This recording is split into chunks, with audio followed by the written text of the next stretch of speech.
Season 2 के last time हमने देखा था कि ह्यूंग सुंग का सेकेंड ईयर कंप्लीट हो गया है और अब वो गोल्डन सर्कल को खत्म करने के लिए अपने लास्ट ईयर में स्कूल चेंज कर रहा है। तभी प्रेजेंट में हमें एक कंपनी दिखती है जो कि पूरे कोरिया की थर्ड सबसे रिचेस्ट कंपनी है। उतने में हमें उस कंपनी का मालिक दिखता है। उसका नाम यूं ह्यूमिन है। तभी उसे देख एक लड़की बोलती है, अरे यार, वो कितना हैंडसम है, काश मैं उसकी गर्लफ्रेंड होती। उस लड़की की बातें सुनकर उसकी दोस्त बोलती है, ये तुम क्या बोल रही हो? तुम्हें पता भी है वो कितना आमिर है और ऊपर से ये सब उसने अपने दम पर किया है। तुम्हें लगता है ऐसे किसी को हमारे जैसी लड़कियां पसंद आएंगी? पर यूं उन लड़कियों पर ध्यान नहीं देता और अपने ऑफिस में चला जाता है। वहां उस पर जाते ही उसकी पूरी पर्सनैलिटी ही चेंज हो जाती है। ओए, तू क्या बोल रहा था? क्या सिचुएशन है अभी की? पर उतने में हमें एक स्कूल का सीन दिखता है जहां पर कुछ पेरेंट्स उस स्कूल के प्रिंसिपल पर चिल्लाते हैं, ये सब क्या हो रहा है? हमारे बच्चों की रैंक ऐसे कम कैसे हो सकती है? उन पेरेंट्स को देखकर प्रिंसिपल बहुत टेंशन में है। तभी एक पेरेंट फिर से बोलती है, आपने पूरे कंट्री के सबसे टॉप रैंकिंग स्टूडेंट को इस स्कूल में एडमिशन ही क्यों दिया? प्रिंसिपल कुछ बोलने ही वाला था कि वहां पर एक और लेडी आती है। क्या आप हमारे रेहते उस स्टूडेंट को इस स्कूल में रखने वाले हो? उस लेडी का नाम जो हायेजू है और वो पेरेंट्स एसोसिएशन की हेड है। उसे देखकर तो प्रिंसिपल और डर जाता है। अरे यार, अब ये कहां से आ गई? अब मेरे पास कोई चॉइस नहीं है। तभी हमें एक मंथ पहले का सीन दिखता है जहां पर एक मिस्टीरियस इंसान आके प्रिंसिपल को कुछ लेटर देता है जिनमें उसके क्रिमिनल रिकॉर्ड है। उन रिकॉर्ड्स को देखकर प्रिंसिपल बहुत डर जाता है और पूछता है, तुम मुझसे क्या चाहते हो? मैं तुम्हारे लिए कुछ भी करने के लिए रेडी हूं। उतने में वो मिस्टीरियस इंसान बोलता है, तुम्हें ज्यादा कुछ नहीं करना है। कुछ दिनों में तुम्हारे स्कूल में एक स्टूडेंट ट्रांसफर लेके आने वाला है। उस स्टूडेंट के ग्रेड बहुत अच्छे हैं, इसीलिए मुझे पता है कुछ पेरेंट्स उसे स्कूल से निकालने के लिए तुम्हारे पास आएंगे। पर तुम्हें पता है ना तुम्हें क्या करना है? उतने में प्रिंसिपल बोलता है, पर यहां पर पेरेंट्स के पास बहुत पावर है। तुम्हें सच में लगता है मैं उन पेरेंट्स को अकेले रोक पाऊंगा? पर तभी वो मिस्टीरियस इंसान बोलता है, इतनी टेंशन मत लो, मेरे पास भी कुछ लोग हैं जो इस सब में तुम्हारी मदद करेंगे। और इसलिए प्रेजेंट में प्रिंसिपल उन लोगों के हेल्प के लिए रुका है। और उतने वो बोलता है, मैं उस बच्चे का ट्रांसफर रोकने के लिए बहुत कुछ किया, पर उसके पेपर और बैकग्राउंड क्लियर था तो मैं कुछ नहीं कर सकता था। पर प्रिंसिपल की बातें सुनकर उन पेरेंट्स को और गुस्सा आता है। वो तुम्हारी प्रॉब्लम है, तुम्हें उस बच्चे के साथ जो करना है वो करो, पर हम उसे स्कूल में देखना नहीं चाहते। फिर भी प्रिंसिपल उन्हें और समझा ही रहा होता है कि उतने में एसोसिएशन हेड बोलती है, मुझे लगा था प्रिंसिपल आपको थोड़ा बहुत दिमाग है, पर मुझे लगता है अब हमें तुम्हारी रिश्वतखोरी पब्लिक करनी पड़ेगी, तभी जाके तुम्हें समझेगा कि तुम किसके खिलाफ जा रहे थे। इतना बोलकर वो लेडी प्रिंसिपल को मारने लगती है। अबे चूतिया इंसान, अगर तू तेरी जॉब और ये स्कूल बचाना चाहता है तो जैसा हम बोल रहे हैं वैसा ही कर। प्रिंसिपल उस लेडी की एक्शंस को देखकर बहुत डर गया है और उसे समझ ही नहीं रहा है कि अब वो क्या करे। पर उतने में वहां और एक लेडी आती है। अरे, यहां पर ये सब क्या चल रहा है? उस लेडी को देखकर एसोसिएशन हेड शॉक हो जाती है। मीन वो की मदर, तुम यहां पे क्या कर रही हो? उतने में हमें कुछ कुछ मंथ पहले का सीन दिखता है जहां पर एमसी से मिलने के बाद ली मीसो की लाइफ पूरी बदल गई। उसके बच्चे के अच्छे ग्रेड्स देखकर उसके हस्बैंड की फैमिली उसे और से ट्रीट करने लगी। और उसी टाइम पर एक दिन एमसी ने उसे कॉल किया और उसे अपनी साइट और अच्छी करने के लिए कुछ टिप दी, जिससे मॉम कैफे के मेंबर्स और ज्यादा बढ़ गए। और इस सब के वजह से ली मीसो की पावर और बढ़ गई। और तभी प्रेजेंट में मीसो बोलती है, ये तुम सब प्रिंसिपल के साथ क्या कर रहे थे? तुम्हें नहीं लगता सिचुएशन चाहे जो हो, प्रिंसिपल के साथ ऐसा कुछ करना बहुत बुरी बात है? और तुम सब ऐसा बस एक ट्रांसफर स्टूडेंट के वजह से कर रहे हो। पर उतने में वो लेडी बोलती है, मीसो, इस सब में तुम मत पड़ो, ये हमारे बच्चों के फ्यूचर का सवाल है। पर तभी मीसो बोलती है, क्या अभी अभी तुम मुझसे बात कर रही थी? इसका मतलब यह है कि तुम्हें अब और मेरी मदद नहीं चाहिए है। पर उतने में वो लेडी थोड़ी शॉक होकर बोलती है, ऐसा नहीं है, तुम्हें पता ही है ना, तुम्हारा बेटा इस स्कूल में नहीं जाता, तो तुम इस सब में क्यों पढ़ रही हो? उतने में मीसो बोलती है, अरे प्रॉब्लम क्या है पता है, जो वो ट्रांसफर स्टूडेंट है ना, वो हमारे मीन वो का बहुत अच्छा दोस्त है, तो मैं कैसे उसके दोस्त की मदद नहीं कर सकती।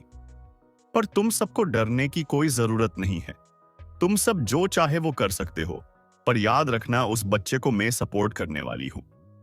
मीसो की बातें सुनकर वो सब शॉक हो जाती है और वो बिना कुछ बोले वहां से जाने लगती है। और तभी वो लेडी बोलती है, मीसो, ऐसा था, तुम पहले ही बता देती, अगर वो तुम्हारे बच्चे का इतना अच्छा दोस्त है तो हम उसे कुछ नहीं करेंगे। तभी सीन फिर से शिफ्ट होता है और हमें एमसी दिखता है जो मीसो से फोन पर बात कर रहा है। तो अब से पेरेंट्स मेरे खिलाफ कुछ नहीं कर सकते ना?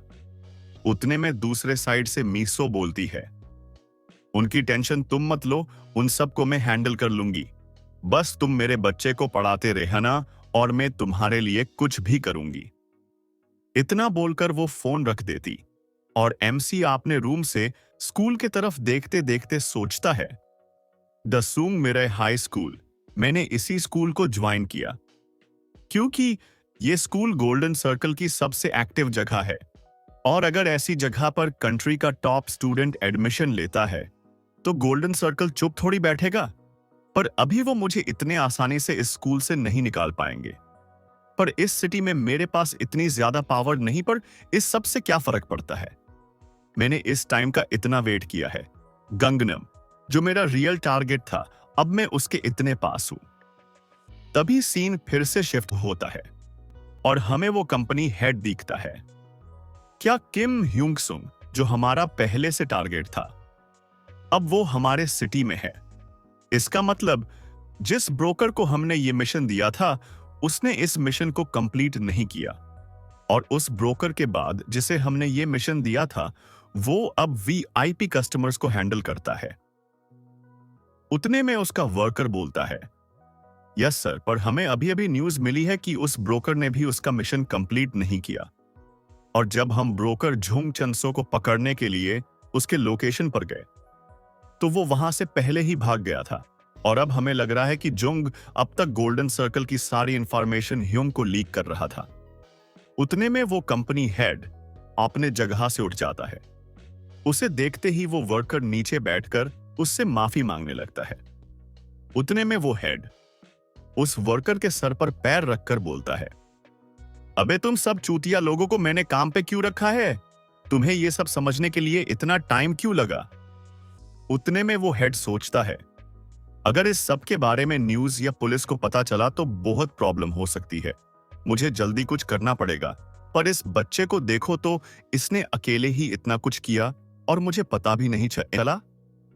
और ये बच्चा वहीं पर नहीं रुका, अब ये मेरे सिटी में भी आ गया। क्या इस बच्चे को पता हो सकता है कि मैं ही गोल्डन सर्कल का हेड हूं? जो भी हो, मैं इस बच्चे को अब छोड़ नहीं सकता। मैं पुलिस, जस्टिस, न्यूज, पॉलिटिक्स, इन सबको कंट्रोल करता हूं। मैं इस पूरे सिस्टम को कंट्रोल करता हूं। और उतने में वो हेड ऑर्डर देता है, अब से ठीक 1 मंथ बाद जब स्कूल स्टार्ट होगी तब मुझे उस ह्यूंग की न्यूज मिल जानी चाहिए, फिर चाहे जो हो। तभी हमें कुछ टाइम बाद का सीन दिखता है जहां पर एक इंसान एमसी के ऊपर मीटिंग ले रहा है। तो जैसे कि हम लोगों ने देखा, ह्यूंग गोल्डन सर्कल की रिक्वेस्ट जैसे हैंडल करता है, इसका मतलब है कि उसे हमारे बारे में बहुत नॉलेज है, और यहां तक कि बाकी स्टूडेंट्स को प्रोटेक्ट करने के लिए उसने डायसन को के सब स्कूल को अपने अंडर ले लिए है। और इसलिए हमें लगता है उसकी लेवल यस रैंक है, और ये रैंक उसके एक्शंस पर दी गई है। जी तरह उसने अपने लिए एक सपोर्ट बनाया और आपने स्कूल के स्टूडेंट्स और प्रिंसिपल को हैंडल किया। और एक बात, प्रेजेंट में कुछ पेरेंट्स ने उसके खिलाफ जाके उसे स्कूल से निकाल देने का ट्राई किया, पर वो सब भी किसी काम का नहीं था, क्योंकि उसे मोम कैफे सपोर्ट करता है, जो अभी की सबसे बड़ी साइट है पेरेंट्स के लिए। और आज हमने ये मीटिंग ह्यूंग को खत्म करने के लिए रखी है, तो अगर किसी को कोई सवाल है तो वो पूछ सकता है। उतने में एक लड़का पूछता है, क्या ह्यूंग को कोई और भी सपोर्ट करता है, जैसे कि कोई पॉलिटिकल लीडर या। पर मीटिंग का हेड बताता है कि अभी तक उन्हें इस सब के बारे में कोई इंफॉर्मेशन नहीं है। तभी हमें एक गोल्डन सर्कल का एग्जीक्यूटिव दिखता है, जो सोचता है, ये ह्योंग बहुत ही इंटरेस्टिंग इंसान है, उसके वजह से इतने बड़े ऑर्गेनाइजेशन को मीटिंग करनी पड़ रही है। और उतने में वो पूछता है, तो उस स्कूल में हमारे कितने मेंबर हैं जो इस सिचुएशन को हैंडल कर सकते हैं। तभी वो हेड बताता है, उस स्कूल में हमारे 2 यस रैंक स्टूडेंट हैं और उनमें से एक यस प्लस रैंक का है, उसका नाम चोई मयुंगहू है। ये सुनती है वो एग्जीक्यूटिव खुश हो जाता है, तो हमें उसे हैंडल करने में कोई प्रॉब्लम नहीं होगी, क्योंकि मैंने सुना है उस स्कूल के सब टीचर भी हमारे मेंबर है, और जो प्रिंसिपल ह्यूंग को सपोर्ट कर रहा था उसे भी हमने निकाल दिया है। तो ठीक है, इस मिशन को मैं हैंडल करूंगा। और हमारा हेड इस मिशन को बस 1 मंथ में खत्म करने बोला है ना, पर मैं इसे बस 1 वीक में खत्म कर दूंगा। तभी सीन शिफ्ट होता है और हमें एमसी दिखता है, जो आपने नए स्कूल में जा रहा है।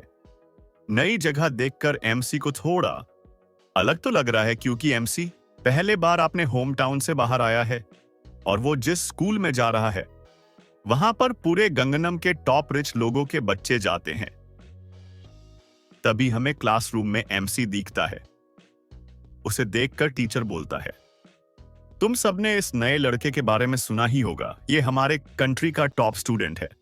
उतने में एमसी सबके तरफ देखकर सोचता है, ये सब मुझसे फर्स्ट टाइम मिल रहे हैं, पर इनके तरफ देखकर साफ साफ समझ रहा है कि इन सबको मुझसे कोई प्रॉब्लम है, पर इन सबको ऐसे देखकर मजा आ रहा है। तभी एमसी अपने आप को इंट्रोड्यूस करता है।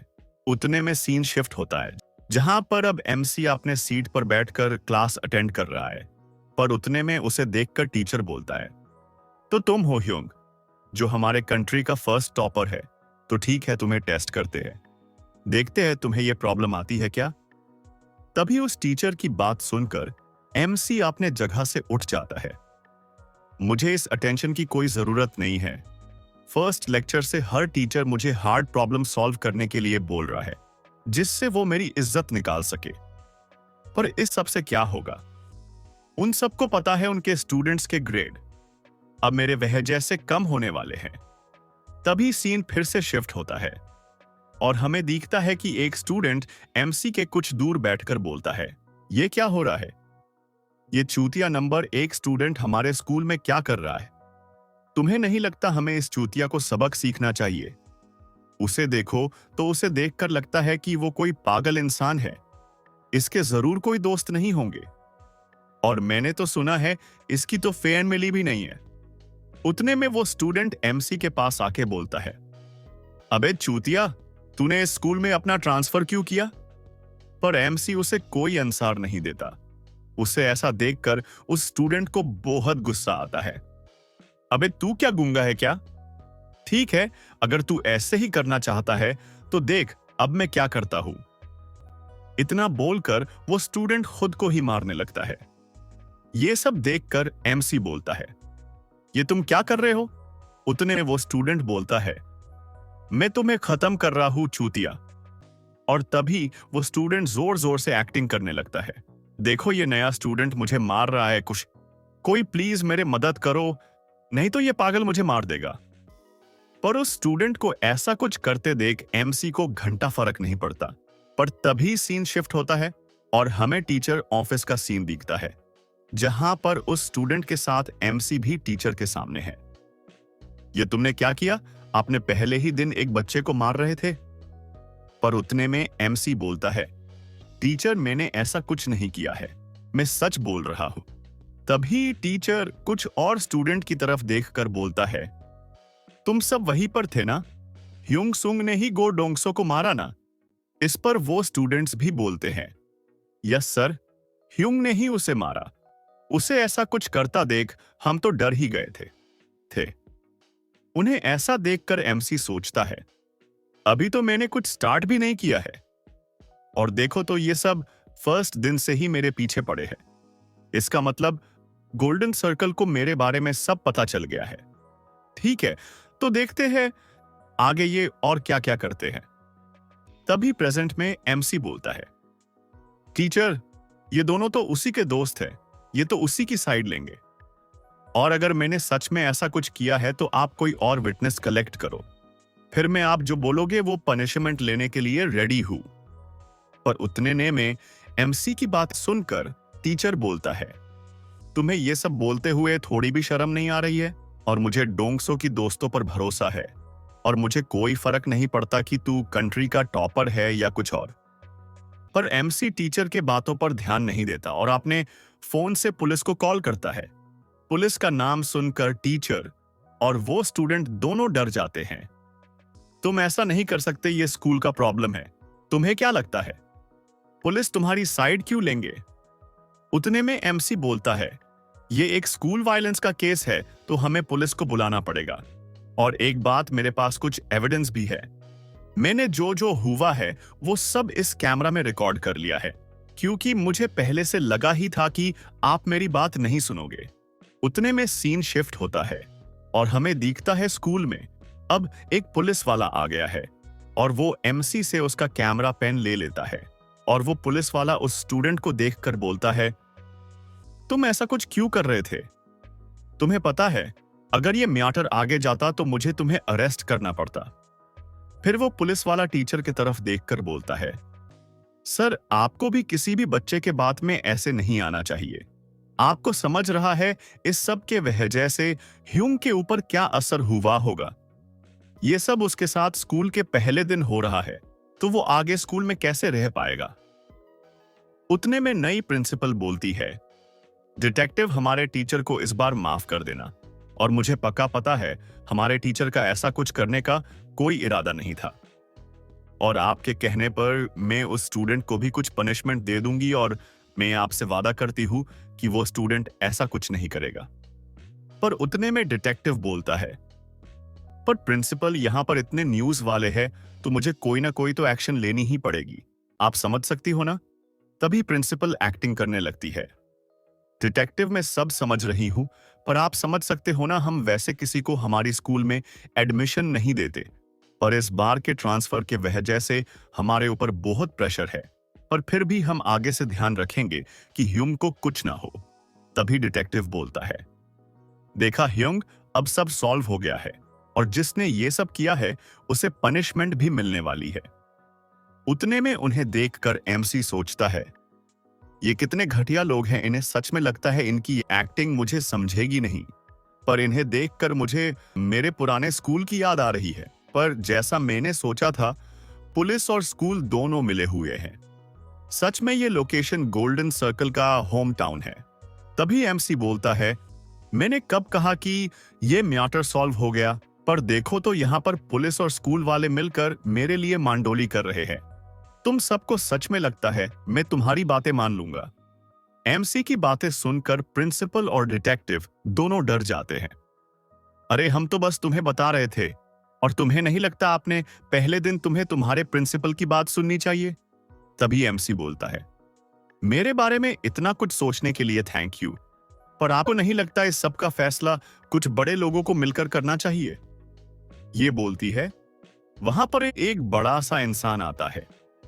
हेलो, मैं ह्यूंग सूंग का लॉयर हूं, मेरा नाम पार्क जोंगसू है और ये इंसान कोई और नहीं ली, मीसो का हस्बैंड है। उतने में प्रेजेंट में वो लॉयर बोलता है, ये सिचुएशन बहुत बड़ी है, जो जो इसमें इन्वॉल्व है उन पर केस बन सकता है और मैंने जो वीडियो देखी है उससे तो मुझे समझ ही नहीं रहा कि कोई ऐसा कैसे कर सकता है। तभी टीचर उस लॉयर को कुछ समझा ही रहा था कि वो लॉयर बोलता है, अबे तू ही वो टीचर है ना जो ह्यूंग को पनिश कर चाहता था, तुझे तो मैं छोड़ूंगा ही नहीं। पर तभी प्रिंसिपल बोलती है, सर, आपको नहीं लगता ये तो बहुत छोटा मैटर है, बस कुछ बच्चों के बीच मजाक हो रहा था और कुछ नहीं। पर उतने में लॉयर बोलता है, वो जज करने वाला मैं कौन हूं? वो सब कोर्ट देखेगा। ये सुनती है। वो स्टूडेंट लॉयर से माफी मांगने लगता है। सर, मुझे माफ कर दो, मुझसे गलती हो गई। मैं ऐसा फिर से कभी नहीं करूंगा। मैं वादा करता हूं। पर तभी लॉयर बोलता है, बच्चे, मैंने वो वीडियो देखा है और तुमने ये सब ह्यूंग को फंसाने के लिए किया है। तो ये तुमने गलती से नहीं किया है, इसे कोर्ट में क्राइम बोलते हैं। तो प्रिंसिपल, आपने क्या सोचा है इस सब के बारे में? उतने में प्रिंसिपल बोलती है, हम इस मैटर को ह्यूंग जैसे चाहता है वैसे हैंडल करने के लिए रेडी है। वही दूसरे साइड लॉयर सोचता है, मैं ह्यूंग का लॉयर इस पूरे साल के लिए हुआ और इस सब के लिए मुझे $10,000 मिलने वाले हैं। पर मुझे एक बात नहीं समझ रही है, इस बच्चे को एक लॉयर की क्या जरूरत और इसके पास इतना पैसा कहां से आया? जो भी हो, मैं इस बच्चे के लिए जस्टिस को धोखा नहीं दे सकता। और उतने में स्कूल बिल्डिंग के बाहर आके लॉयर एमसी से पूछता है, तुम कौन हो और आपने फर्स्ट ही दिन ये सब तुम्हें टारगेट क्यों कर रहे हैं कि यहां पर क्या चल रहा है? तभी एमसी बोलता है, सर, फिलहाल मैं से आपको कुछ नहीं बता सकता, पर एक बात है, इस जगह पर ये सब लोग मुझे नापसंद करते हैं। आज के लिए इतना ही, मिलते हैं नेक्स्ट पार्ट में।